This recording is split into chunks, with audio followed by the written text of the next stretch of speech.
Hi there, future scientists and math wizards. Welcome to Smile Road.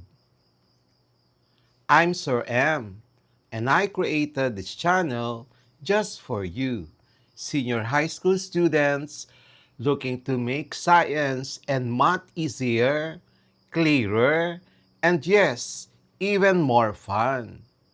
On Smile Road, we explore exciting lessons in general science, solve real life problems in general mathematics, and learn how these subjects connect to the world around us, from floating boats to your monthly budget. Each meeting, I'll guide you through lessons using simple explanations, real life examples, and even a few challenges to keep your brain sharp. Whether you're reviewing for exams, catching up on class topics, or just curious about how the world works, you're in the right place. Don't forget to hit that like, subscribe, and notification bell so you won't miss any of our learning adventures here on Smile Road. So, are you ready to start this journey with me? Let's walk the road of knowledge with a smile. Our topic for today is about solutions in everyday life, characteristics, and applications. And this is Chemistry Lesson Roman numeral number 8, Intended Learning Outcomes. By the end of this lesson, learners should be able to define what a solution is and distinguish it from mixtures, describe the physical and chemical characteristics of solutions, identify the components of a solution, the solute, and the solvent, classify solutions based on their concentrations. Is it diluted, concentrated, saturated, unsaturated, supersaturated? And then provide examples of solutions in household products, industrial processes, and environmental science. And then explain how the characteristics of solutions affect their applications in daily life, industry, and environmental contexts. Definition of solutions. A solution is a homogeneous mixture of two or more substances, where one substance we call solute is completely dissolved in another, which we call solvent. The solute particles are at the molecular or ionic level and cannot be separated by simple filtration. Components of a solution: solvent, the substance present in the larger amount, usually a liquid, water in aqueous solution, from the root word aqua, which means water. And we can say that water is the universal solvent. And then the other part or the other component of the solution is solute. That is the substance dissolved in the solvent. Example, sugar in water, which we call aqueous sugar solution. And then characteristics of solutions. Homogeneity. The solution has a uniform composition throughout. And then the particle size. Solute particles are extremely small, either molecular or ionic, and do not settle upon standing. Transparency. Most solutions are clear, though color may vary depending on solute. Stability. Solute does not separate from the solvent under normal conditions. Concentration. Solutions can vary in concentration and can be classified as dilute, which means low amount of solute in the solvent. Concentrated, high amount of solute in a solvent. Saturated, solvent contains the maximum amount of solute it can dissolve at a given temperature. Unsaturated, this the solvent contains less than the maximum solute it can dissolve. And then the other one is supersaturated. Solvent temporarily contains more solute than it normally can and is often unstable. Examples of solution in household products: sugar, water, sugar dissolved in water, salt water, table salt in water, vinegar, acetic acid in water, cleaning agents, ammonia or detergents in water. Examples of solution in industry: metal plating solution, metal salts in water, industrial lubricants, oils dissolved in solvents.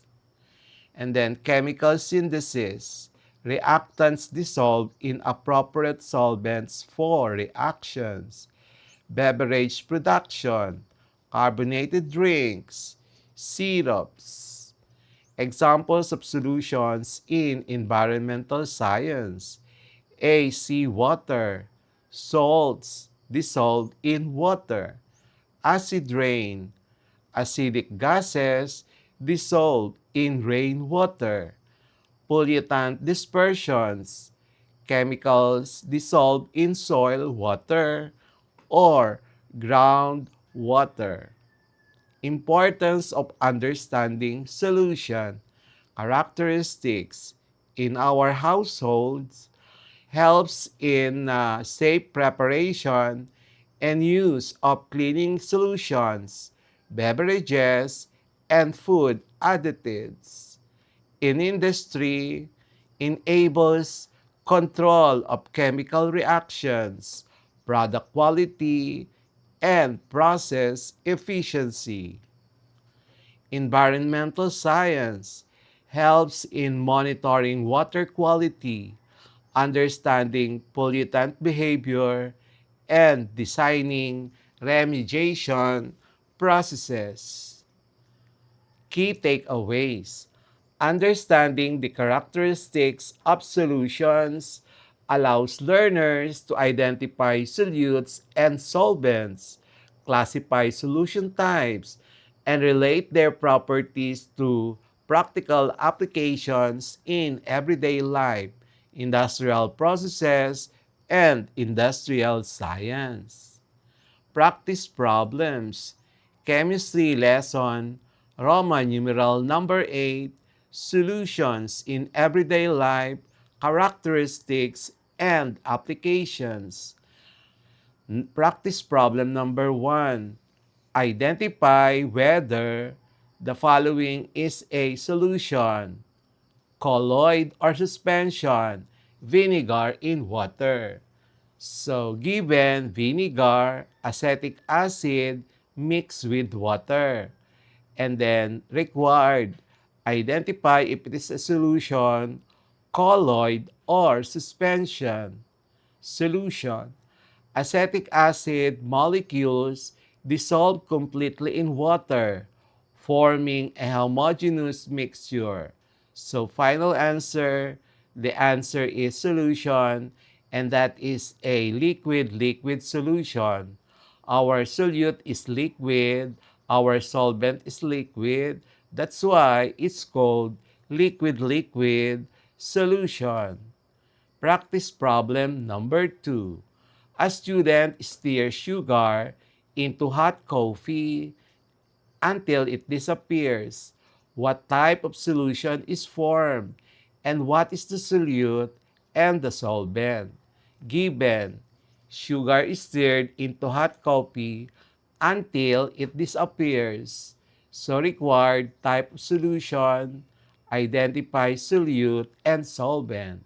So solution are sugar is the solute and that dissolves completely in coffee, which is a solvent, a water base.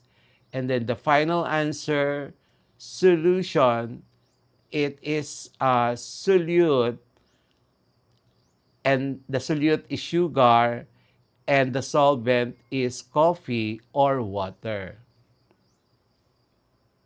It is a solution. And then practice problem number 3. Classify soft drinks, carbonated beverages as a solution, colloid, or suspension. Explain your reasoning. So we're given soft drinks with dissolved carbon dioxide. So required, classify as solution, colloid, or suspension. So solution, carbon dioxide gas dissolved in liquid forms a homogeneous mixture under pressure. So the final answer, it is a solution and it is a gas liquid solution. Our solute, carbon dioxide, is a gas. Our solvent is water, which is liquid. That's why it's called gas liquid solution. Practice problem number 4. Why is seawater considered a homogeneous mixture? What are the main solutes and solvent? So we're given seawater composition. So required, why is it homogeneous? Identify solute and solvent. So solution, salt ions, sodium ions, chloride ions, and others dissolve uniformly in water. So the final answer, it is homogeneous solution. The solute, these are the salts, and then the solvent is water. Practice problem number 5. Explain why oil and water do not form a solution even when shaken vigorously. So we're given oil shaken with water. Required, why don't they form a solution? Solution, oil is nonpolar, water is polar. So therefore, it is immiscible, meaning there will be no solution that will be formed. Final answer, they do not form a solution due to polarity differences, meaning oil is nonpolar and water is polar.